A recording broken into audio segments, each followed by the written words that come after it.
The pushing and shoving between Bellew and Haye. The pushing and shoving between Bellew and Haye. David Haye may be unwittingly falling into the same psychological trap that Tony Bellew already caught him in once. Writes James Dilhen. Something snapped on Thursday, as Bellew and Haye had to be dragged apart by security after their face-off went awry. The semblance of mutual respect created by their first fight has long been stretched to breaking point, and now lies in tatters. Haye swore it would never get to this point, yet finds himself rucking in the same aggressive manner that originally led to his downfall.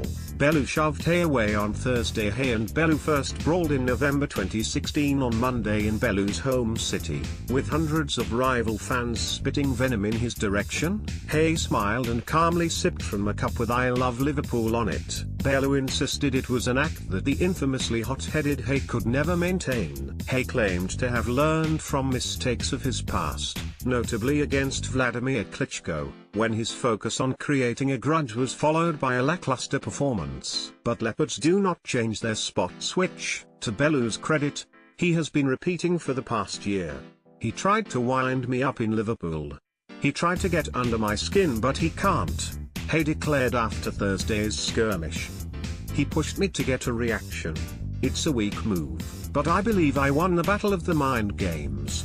I think the pressure has got to him."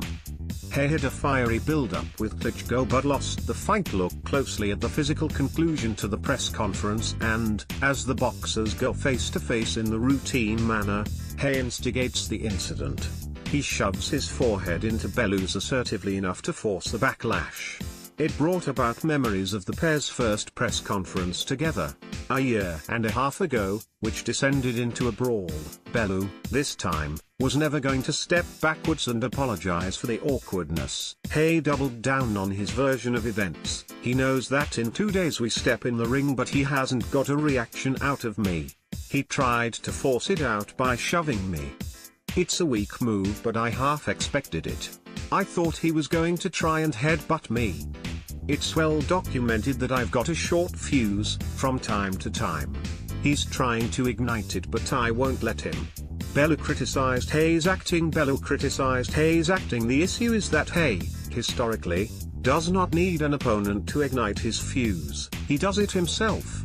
Some of his defining wins, such as Jean-Marc Mormec, came with a chilled approach which he has tried to replicate this week, but his better-known victories, such as Audley Harrison or Derek Chisora, came amid volatility. He is comfortable in this type of chaos, and it follows him.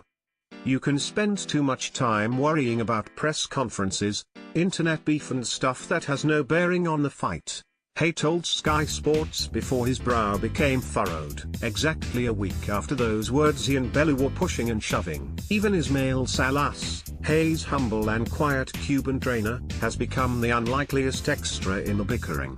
He lost the plot when he was interrupted in Liverpool, and likened Bellew's boxing technique to Forrest Gump. "There is fire in the Haye camp. Salas claims Bellew will run from Haye. Salas claims Bellew will run from Haye. This does not mean Haye cannot win Saturday's rematch, but the concern for him should be that he has acknowledged that his angry preparation for the first fight contributed to his defeat. It did, it really did. My whole mentality and mindset going up there reflected the fight, which was then pretty horrendous," Haye said.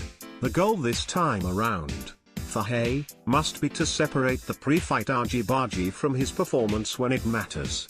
It might be too late. Watch Tony Bellew vs David Haye 2, live and exclusive from the O2, May 5th, on Sky Sports Box Office. Book via your Sky remote or